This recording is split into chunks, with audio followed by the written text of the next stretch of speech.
గణేశాయ నమః, గాయత్రీదేవి నమః, మహాసరస్వతి నమః, మాతాపితృభ్యో నమః. ముందుగా ప్రేక్షణ మహాశైలందరికీ కూడా నమస్కారం. అయితే 16వ తారీఖు ఆగస్టు 2026 నుండి 22వ తారీఖు ఆగస్టు 2026 వరకు కూడా ఈ వారం ద్వాదశ రాశుల వరకు కూడా ఎలా ఉండబోతుందో చూద్దాం. అయితే ఈ వారం గోచార గ్రహగతులు కనుక చూసుకున్నట్లయితే రవి సింహరాశిలో సంచారం చేస్తూ ఉన్నాడు. కుజుడు ఈ వారం అంతా కూడా మిథున రాశిలో సంచారం చేస్తూ ఉన్నాడు. బుధుడి వారం కర్కాటక రాశిలో సంచారం చేస్తున్నాడు. గురుడి వారం అంతా కూడా కర్కాటక రాశిలో సంచారం చేస్తున్నాడు. శుక్రుడి వారం అంతా కూడా కన్యా రాశిలో సంచరిస్తూ ఉన్నాడు. శనివారం అంతా కూడా మీన రాశిలో సంచారం చేస్తూ ఉన్నాడు. రాహు అయితే కనుక ఈ వారం కుంభరాశిలో సంచరిస్తున్నాడు. కేతు ఈ వారం అంతా కూడా సింహరాశిలో సంచారం చేస్తూ ఉన్నాడు. ఈ కారణంగా ద్వాదశ రాశుల వారికి కూడా ఈ వారం ఎలా ఉండబోతుందో చూద్దాం. ఇక కన్యా రాశి వారి యొక్క ఫలితాలు. అయితే ఈ వారం ఈ గోచార గ్రహగతులు కనుక చూసుకున్నట్లయితే మిశ్రమ ఫలితాలే కనపడుతూ ఉన్నాయి. తత్తు జాగ్రత్తలు తీసుకోవాలి. ముఖ్యంగా డబ్బులు పోగొట్టుకునే అవకాశం కనపడుతోంది. చాలా జాగ్రత్తగా ఉండండి. ఇన్వెస్ట్మెంట్లు చేసేటప్పుడు కానీ ఎక్కడైనా పెట్టుబడులు పెట్టేటప్పుడు కానీ చాలా జాగ్రత్త. ఎవరికి డబ్బులు అప్పులు అరువులు మాత్రం ఇవ్వకండి. ముఖ్యంగా ఇంట్లో ఎవరికైనా సరే అనారోగ్య సమస్యలు రావడం వల్ల కానీ మీకే ఆరోగ్యం బాగోకపోవడం వల్ల కానీ వీడి వల్ల మనస్తాపం కనపడుతుంది. ఉద్యోగస్తులు కూడా ఊహించినటువంటి ఉద్యోగాల్లో మార్పులు కనపడుతున్నాయి. అలాగే అనారోగ్య సమస్యలు, శారీరక రుగ్మతలు, హాస్పిటల్ పాలవడాలు, ప్రమాదాలు, యాక్సిడెంట్లు కూడా కనపడుతున్నాయి. కాబట్టి వారం అంతా కూడా ప్రయాణాలు చేసేటప్పుడు కూడా ఎక్కువ జాగ్రత్తలు తీసుకోవాలి. అలాగే ఎవరైనా సరే కొత్తగా ఏదైనా ఉద్యోగం కోసం ప్రయత్నం చేస్తున్నట్లయితే కనుక ఇంటర్వ్యూల విషయంలో తత్తు జాగ్రత్తలు తీసుకోండి. కొంచెం కాన్సన్ట్రేషన్గా చేయండి. ఇక మంచివారిని అపార్థం చేసుకోవడం, కుటుంబ సభ్యులతో తగాదాలు పెట్టుకోవడం, ఇవన్నీ కూడా మిమ్మల్ని కలచివేసేలా కనపడుతున్నాయి. జాగ్రత్త. మాట్లాడేటప్పుడు కూడా ఏది మంచి ఏది చెడు ఆలోచించి మాట్లాడకపోతే మాత్రం గొడవలు, సమస్యలు కొని తెచ్చుకునే అవకాశం కనపడుతుంది. జాగ్రత్తగా ఉండాలి. అలాగే తప్పుడు ఆలోచనలు చేయడం కానీ, తప్పుడు వ్యక్తులతో సహవాసం చేయడం కానీ, లేదా ప్రమాదాలు, యాక్సిడెంట్లకి సంబంధించినటువంటి ఇబ్బందులు ఇరుక్కోవడం కానీ జరిగే అవకాశం ఉంది. కాబట్టి ఈ వారం ఎవరితో ప్రయాణం చేస్తున్నా జాగ్రత్తగా ఉండాలి. అలాగే కొంతమంది మిమ్మల్ని కావాలని పాడు చేయడానికి ప్రయత్నం చేయడం, లేదా మీ మీద నిందారోపణ వేయడం చేస్తూ ఉంటారు. కొంతమంది అబద్ధాలు చెబుతూ ఉంటారు. కాబట్టి ఎవరు ఏం చెబుతున్నారో ప్రతిదాన్ని మాత్రం నమ్మేసే ప్రయత్నం మాత్రం చేయకండి. అలాగే మీకన్నా చిన్నవారితోటి కానీ ఇంట్లో వాళ్ళతోటి కానీ గొడవలు కనపడుతున్నాయి. కాబట్టి ఎవరితోటి గొడవలు మాత్రం పెట్టుకోకండి. పరువు నష్టం కనపడుతోంది. జాగ్రత్త. మీ కింద పనిచేసే వాళ్ళతో కూడా జాగ్రత్తగా ఉండాలి. అలాగే ఎవరిని పడితే వాళ్ళు డబ్బులు అడగడం కానీ, అనవసరమైన రుణాలు చేయడం కానీ, లేదా క్రెడిట్ కార్డులు ఉన్నాయి కదా అని చెప్పేసి ఆన్లైన్ షాపింగ్లు కానీ చేసినట్లయితే భవిష్యత్తులో చాలా ఇబ్బందులు ఎదుర్కొంటారు. కాబట్టి చాలా జాగ్రత్తగా ఉండాలి. వ్యాపారస్తులందరూ కూడా వ్యాపారంలో విపరీతమైన ఒడిదుడుకులు కనపడుతున్నాయి. ఉద్యోగస్తులు కూడా ఉద్యోగ కార్యాలయాల్లో విపరీతమైన ఒడిదుడుకులు కనపడుతూ ఉన్నాయి. కాబట్టి ప్రతి ఒక్కళ్ళు జాగ్రత్తగా ఉండాలి. నూతన ఉద్యోగ ప్రయత్నాలు చేసే వాళ్ళు కూడా సమస్యలు అధికంగా కనపడుతున్నాయి. వచ్చినట్టే వచ్చి ఉద్యోగాలు మళ్ళీ తిరిగి తర్వాత చెబుతాంలే ఒక వారం రోజులు పోయి కనిపించండి అనేటటువంటి మాటలు మాట్లాడే పరిస్థితి కనపడుతోంది. వ్యాపారస్తులు కూడా కొద్దిపాటి చికాకులతో వ్యాపారాలు చేసే అవకాశాలు కనపడుతూ ఉన్నాయి. అప్పులు చేయవలసిన పరిస్థితులు ఎక్కువగా కనపడుతున్నాయి. కాబట్టి రుణాల విషయంలో జాగ్రత్త. ఆర్థిక ఇబ్బందులు కనపడుతూ ఉన్నాయి. రుణబాధల యొక్క ప్రభావం బాగా కనపడుతోంది. తత్తు జాగ్రత్తలు తీసుకోండి.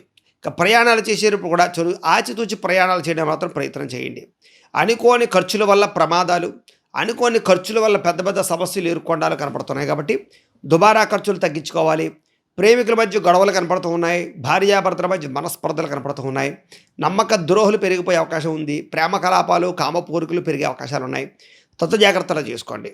గతంలో చేసినటువంటి అప్పులు తీర్చడానికి ఈ వారం మిమ్మల్ని చాలామంది ఇబ్బంది పెడతారు, లేదా ఈఎంఐలు కట్టలేక అలాంటి వాటి వల్ల వాయిదాల సంబంధించినటువంటి వ్యవహార విషయాల్లో ఇబ్బందులు కనపడుతున్నాయి. కాబట్టి రుణాలు తొందరగా తీర్చడానికి మాత్రం ప్రయత్నం చేయండి.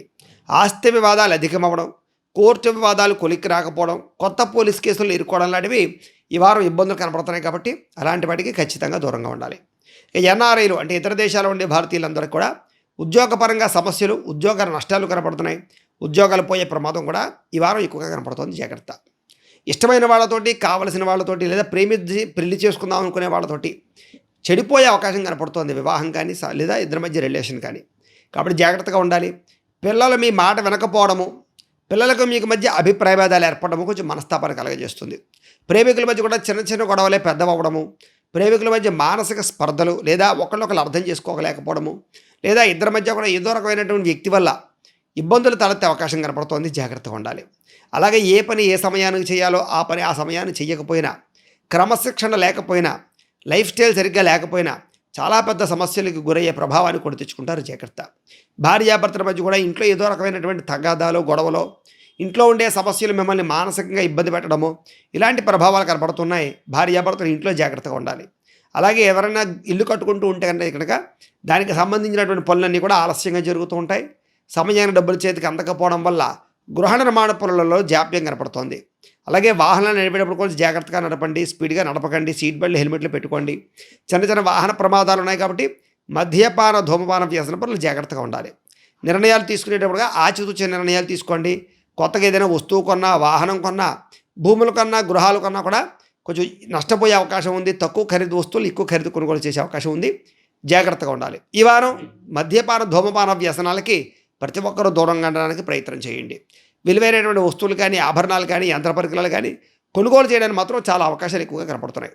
విద్యార్థులకి చదువు పట్ల ఏకాగ్రత లోపించే అవకాశం కనపడుతుంది. చదివేటప్పుడు టెన్షన్లు పెరిగిపోయే అవకాశం కనపడుతుంది. నా వల్ల అవదేమో, నేను చదవలేదేమో అనేటటువంటి నిస్సత్తువ, అసంతృప్తి బాగా కనపడుతున్నాయి. కాబట్టి కాన్సన్ట్రేషన్తో చదవడానికి ప్రయత్నం చేయండి. ఉద్యోగస్తులకి ఉద్యోగ కార్యాలయాల్లో పని ఒత్తిడి బాగా ఎక్కువగా కనపడుతోంది. అనుకోనంత ఒత్తిడి, దాని ప్రభావం మిమ్మల్ని ఇబ్బంది పెట్టేలా కనపడుతోంది. కాబట్టి ఉద్యోగ కార్యాలయంలో జాగ్రత్తగా వ్యవహరించండి. స్త్రీలకి మనసులో బాధ ఎవరితో చెప్పుకోవాలో తెలియని పరిస్థితులు, అనారోగ్య సమస్యలు, ఉదర సంబంధమైన, రక్త సంబంధమైనటువంటి దోషాలు కనపడుతూ ఉన్నాయి. అలాగే ఎవరిని పడితే వాళ్ళని నమ్మకండి. శారీరక కోరికల కోసం తప్పులు చేయకండి. ఇరుగు పొరుగు వారితో జాగ్రత్తగా ఉండండి. ముఖ్యంగా కుటుంబంలో గొడవల విషయంలో ఇంకా ఎక్కువగా జాగ్రత్తగా ఉండండి. వ్యాపారాలు, ఉద్యోగాలు చేసే చోట నింద రూపంలో వాడికి వదిలేసే అవకాశాలు ఉన్నాయి. జాగ్రత్తలు తీసుకోండి. వ్యాపారస్తులకి, కొన్ని రంగాల వ్యాపారస్తులందరికీ కూడా ఉన్నతమైన స్థాయికి వెళ్ళే అవకాశాలు ఉన్నా కొంతమంది వ్యాపారస్తులకి నిరాశ కనపడుతోంది. సరే, ఏదేమైనా వ్యాపారపరంగా కూడా మంచి నిర్ణయాలు తీసుకున్నట్లయితే ఈ వారం వ్యాపారం పర్వాలేదు, బాగానే ఉంటుంది. స్వల్ప ఇబ్బందులు తలెత్తుతాయి. ఎవరికి అప్పులు అరువులు ఇవ్వకండి. వ్యాపారాలు చేసేటప్పుడు మాత్రం చాలా జాగ్రత్తగా 1కి 10 సార్లు వ్యాపారాల్లో సరిగ్గా మీ యొక్క క్రమశిక్షణ లేదా వ్యాపారాలు తీసుకునే నిర్ణయాలు జాగ్రత్తగా ఉన్నాయి లేదా అని మాత్రం ఆలోచించుకోండి. కస్టమర్స్ని ఆకర్షించడానికి మాత్రం మంచి మంచి స్కీములు అవన్నీ పెట్టగలుగుతారు. ఏదేమైనా ఇంట్లో దేవతారాధన చేసుకోవడము, ఆలయ దర్శనాలు చేసుకున్నట్లయితే ఈ వారం మీకు శుభప్రదంగా ఉంటుంది అని తెలియజేస్తూ, గోబ్రాహ్మణేభ్యః శుభమస్తు నిత్యం. లోకా సమస్తాః సుఖినో భవంతు. స్వస్తి.